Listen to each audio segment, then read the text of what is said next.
De inmediato en nuestro bloque de análisis internacional al gran Patricio Gajardo, analista político. ¿Cómo estás, Patricio? Bienvenido a Llegó la Hora. Un gusto, Juan, en serio, un placer. Bueno, partamos, Patricio, ¿no es cierto? Yo creo que el aniversario del triunfo de Javier Milei, creo yo, mandata, ¿no es cierto?, a realizar algún análisis, algún balance sobre los primeros meses de la presidencia de Javier Milei. Cuéntanos tu opinión. A ver, yo te diría que ha sido una verdadera revolución, porque no suele ser común que un presidente con convicciones tan firmes y tan concretas de hacer transformaciones en un país que llevaba, yo te diría, desde el año 46, cuando llega Perón por primera vez, y de ahí se sigue una línea populista, desarrollista, muy cerrada hacia la economía mundial, que se plantea en términos casi absolutamente revolucionarios, o sea, de abrirse al mundo, de incorporarse en este concepto libertario que representa Milei.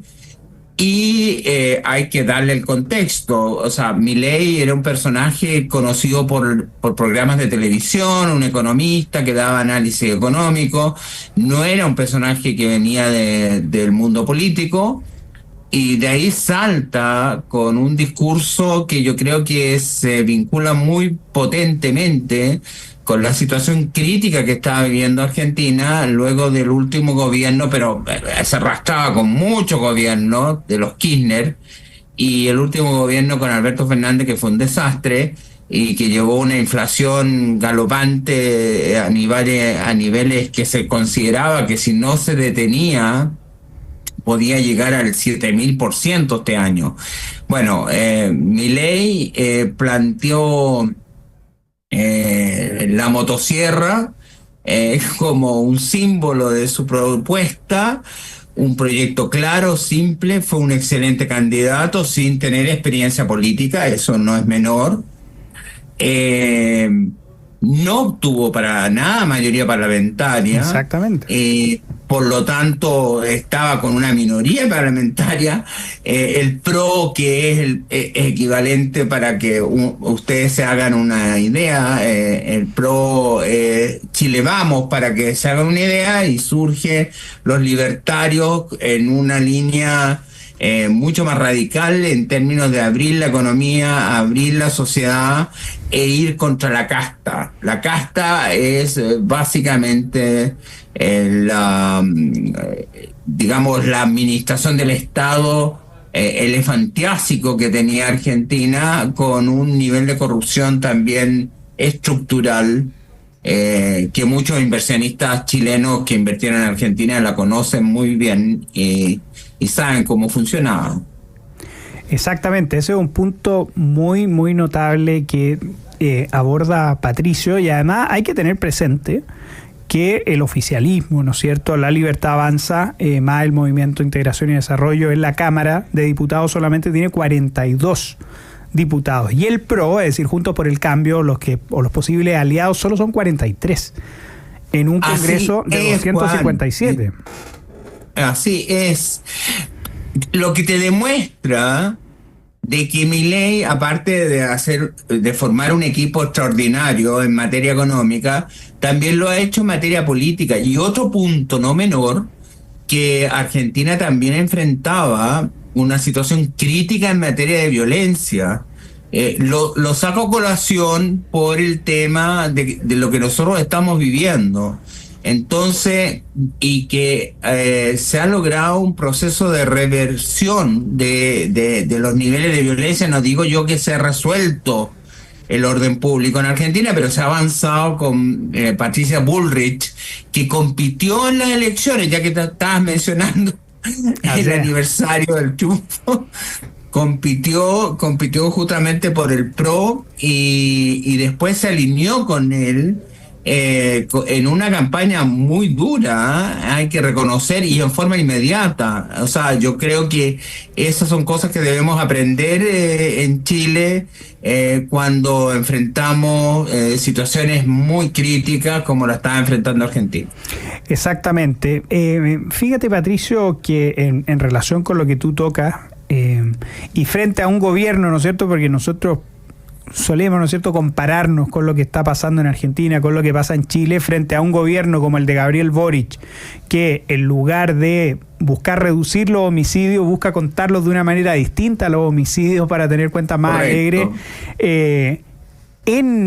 En Argentina, con la administración de Patricia Bullrich, los homicidios se redujeron en Rosario, que era obviamente la capital del narco en Argentina, en un 65%. Correcto. Incluso esto ha sido elogiado por Sabina Frederick, que era la encargada de la seguridad ultra progre, ¿no es cierto?, que estaba con Alberto Fernández. Y fíjate que hay un punto también muy, muy interesante, Patricio, en cómo Javier Milei también ha logrado que colaboradores de Mauricio Macri se sientan más a gusto e incluso sean los que lleven cierta avanzada. Eso se ve con Luis Caputo, eso se ve, ¿no es cierto?, con Patricia Bullrich, eso se ve también, ¿no es cierto?, con el encargado de la desregulación. Entonces también aquí vemos que existe y la relevancia también de los liderazgos políticos. Bueno, ahí hay un elemento diferenciador con respecto a Chile. En Chile, a pesar de que los partidos políticos están muy desprestigiados, como lo revelan las encuestas y todo lo demás, pero somos un sistema político partitocrático. Es decir, los partidos políticos son orientadores, le dan contenido al voto en Chile.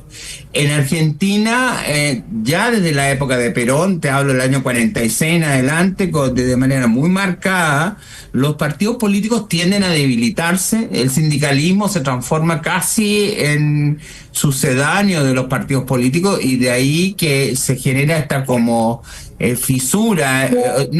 mistura entre el peronismo y el sindicalismo, que pasa a ser como el eje central de sustento político del peronismo, y de ahí esta mezcla de corrupción estructural. Ahora, eso lleva, si tú lo comparas, Juan, la diferencia. En Argentina se da mucho el menemismo, el kirchnerismo.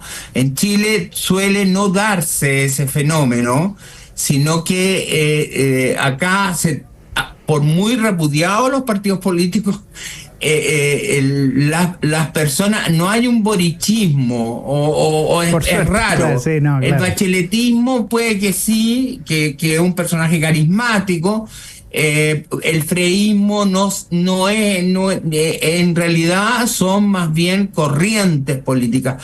A pesar de, incluso lo vimos en la última municipal, en la cual a nivel de concejales, los partidos políticos fueron, básicamente, a no ser en lugares muy excepcionales, le dieron contenido al voto. Bueno, eso lo hace diferente. Y agrego porque también en eso ha sido exitoso Milei, en este intermedio, porque ha sido un año muy difícil, a pesar de por las reformas que se estaban implementando y que se están implementando, y súmale con un 40% pobreza, o sea, un país como Argentina, que tiene una clase media notable, con un 40% de pobreza que arrastraba al gobierno de Fernández y de los Kirchner. Nos encontramos con un posicionamiento a nivel internacional notable, que yo creo que eso hace parte de la cultura argentina muy marcadamente, en el sentido que ellos se sienten una potencia mundial, y les permite entonces, en términos de marketing, en este periodo de transición duro que están viviendo, sentir que están siendo considerados a nivel global como nunca lo fueron, o por lo menos hace muchos años que no lo fueron. Exactamente. Patricio, para ir ya cerrando este bloque de análisis internacional, no puedo no preguntarte, ¿no es cierto?, sobre la gran noticia de este momento, ¿no es cierto?, de que el secretario de Estado de los Estados Unidos, Anthony Blinken, ha anunciado de una vez por todas, ya era realmente esperable, el reconocimiento de Edmundo González Urrutia como presidente electo de Venezuela.